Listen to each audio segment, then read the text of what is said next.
Okay, so we're back for another deep dive, and this time we're picking up with Rob again. Yeah. Right where we left off. Still in 1990, still on that crazy adventure of his. Mm-hmm. He's on the Sky Princess, sailing to the Caribbean, with a smaller crew this time, remember? Yeah, much smaller. Most of the team got off the ship back in Florida, and this crew's got one main job. To build a steel firewall. Yep, right inside the bow of the ship. Yeah. But, hey. There's always time for fun. Exactly. There's always time for adventure, right? Exactly. This time, it's Barbados and St. Thomas. Two pretty iconic Caribbean spots, you know. And let me tell you. I bet it's beautiful. Oh, it is. And Rob's experiences there are anything but ordinary. Well, it's interesting because when you think about this part of his trip, what really stands out is how he gets past the whole tourist thing. Mm-hmm. He really digs into the local culture, and that's what makes these moments so memorable. Absolutely. So first stop, Barbados. Rob, Doc, and Smudger, they get a half day off to explore the island. So you can imagine, right? You step off a ship after days at sea. Yeah. What's the first thing you'd want to do? Probably head straight for the beach, right? I mean, yeah. Most tourists would, right? Exactly. But not Rob and his friends.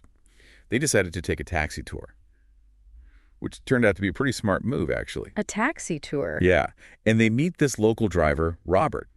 And get this, not only does Robert offer them a special crew discount, Wow. but he also becomes their personal tour guide for the day. Talk about a lucky break. Wow, that's incredible. It is. Instead of the usual tourist traps, they got to see Barbados through Robert's eyes. Absolutely. That's the best way to see a place, right? Like a local. Totally. And it's this chance encounter that turns into like a real cultural immersion. That's great. Robert takes them to Dover Beach and Crane Beach. Oh, I've heard of those. Oh, they were the classic postcard beaches. White sand, turquoise water. They swim, they relax, they soak up that Caribbean sun. Sounds perfect. It does. But then things take a hilarious turn. Robert takes him to this bar, styled like an old British pub, right? Uh-huh. Complete with rows of those classic beer pumps. Oh, yeah, I know those. Now Rob, being British, Right. he probably thought he hit the jackpot. Right. Ready for a proper pint. Yeah. I can imagine the excitement. But get this, the barman, he laughs What? and tells him those pumps are purely decorative. No way. All they have is Red Stripe. Red Stripe. That's Jamaican beer. For those who don't know, it's such a classic travel moment, right? Those little unexpected surprises that make the best stories. Exactly. But it's not just about the laughs. Before dropping them off, Robert, he invites the trio to dinner. Oh, wow. As family home when they return to Barbados in 10 days. That's so nice. It goes beyond just sightseeing. It's about genuine human connection, which is really at the heart of travel, wouldn't you say? Absolutely. It shows how open and welcoming the locals are and how travel can create these unexpected friendships. Exactly. And after Barbados, the Sky Princess does this whirlwind tour of other islands. Martinique, Mayreau, St. Martin. Oh, wow. Island hopping. Yeah, think of it like a sampler platter of the Caribbean. You have French charm in Martinique, laid-back vibes in Mayreau, a mix of Dutch and French cultures in St. Martin. It's like a taste of everything. It is. And then it's on to St. Thomas, where Rob decides to try something completely new. Oh, what is it? So we're in St. Thomas now, and Rob and some crewmates, they are relaxing on Coki Beach. Okay. And someone offers them a drink. Okay. What do you think he chooses? I don't know, a beer? Nope. A soft drink. Really? Why? Because he's got his sights set on something bigger. He wants to try scuba diving. Wow, scuba diving in 1990? That's pretty cool. Yeah.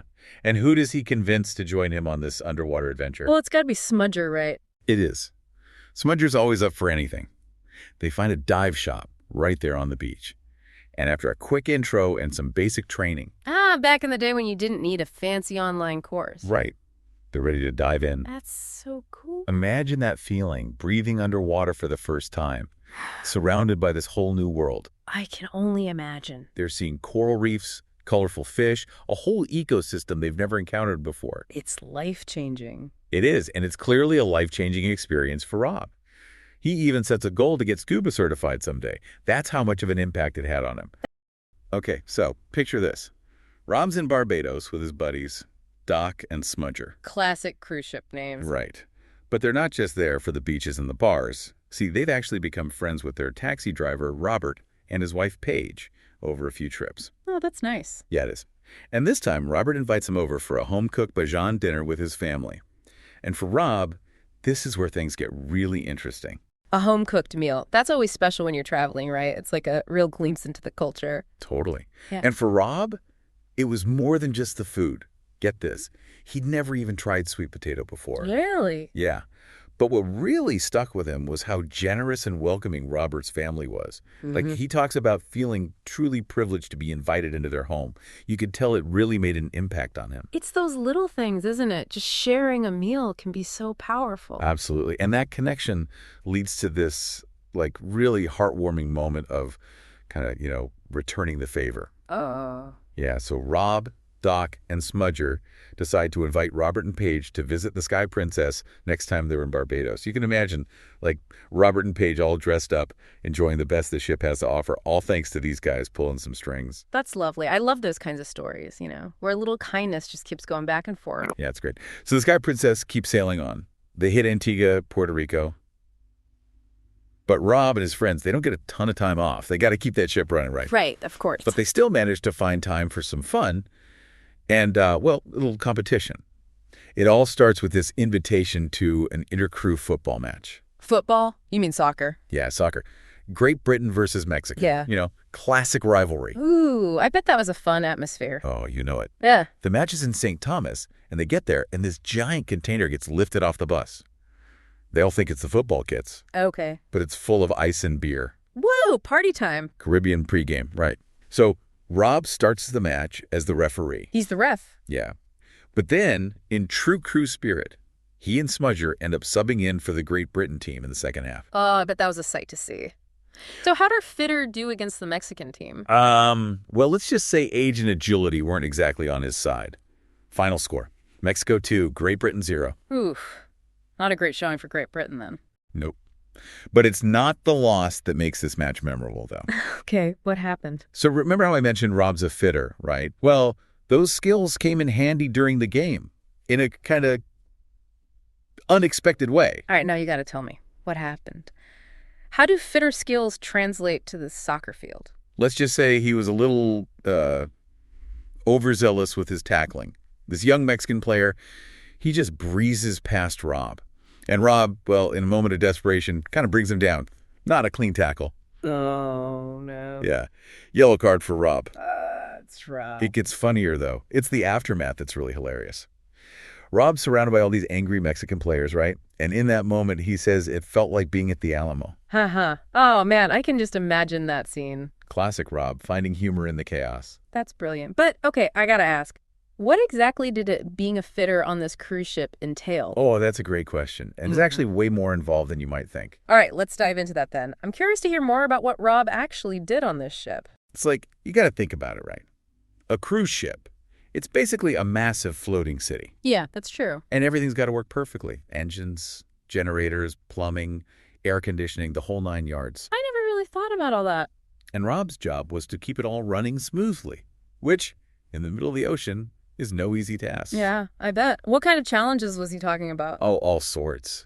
He describes it as this constant battle against, like, time and the elements. The elements. Yeah. You got the ship rocking back and forth, salt water eating away at everything. Plus, these systems are crazy complicated. I can imagine. He's talking about squeezing into tiny spaces, Yeah. working in, like, sweltering heat, fixing leaks, repairing pumps, all this stuff. Sounds intense. Oh, it was. Definitely not a job for everyone. It's amazing, though, to think about, all the work that goes on behind the scenes to make that cruise experience so enjoyable. Totally. And you know what I found really cool? Even with all that pressure, like keeping everything running, Rob never loses his sense of humor. That's a good sign, right? Yeah. Yeah. Like he tells these stories about, screwing things up or facing these crazy challenges, but he does it with this, like, lightheartedness. The home stretch. Exactly. But before we hit the home port, we've got one last stop. Ooh, a good one. We're talking San Juan, Puerto Rico. Just picture it. The ship rolls into this bustling port. It's got this amazing blend of cultures. And a bit of that old Spanish colonial vibe, right? Absolutely. So think about this. You're Rob. You've been at sea for weeks, months even. What's going through your head as you see land? I think relief has got to be a big one. You're wrapping up a demanding job. And then there's the excitement of a new place to explore. All those sights and sounds and smells. But there's also that other side of it, isn't there? Saying goodbye to all those shipmates, the guys you've been working alongside day and night. You know, it's funny. Rob talks about this mix of joking around and genuine well wishes. Yeah, like a bittersweet kind of feeling. Absolutely. Those engine room bonds, they run deep. Forged in sweat and hard work, right? That's it. And speaking of bonding, Rob, Doc, and Smudger, they don't waste any time finding their way to San Juan's famous salsa clubs. From the engine room's heat to the dance floor heat. Haha, right. Think about that shift. 1 minute, you're in this industrial setting, all clanking metal and the roar of machinery. Next thing you know, you're surrounded by pulsating music. It's like stepping into a different world. Reb describes the salsa club as this total sensory overload. Music, heat, the swirling colors of dancers. And you know, he puts you right there on the dance floor with him. The music just takes over, he writes. You can't help but move.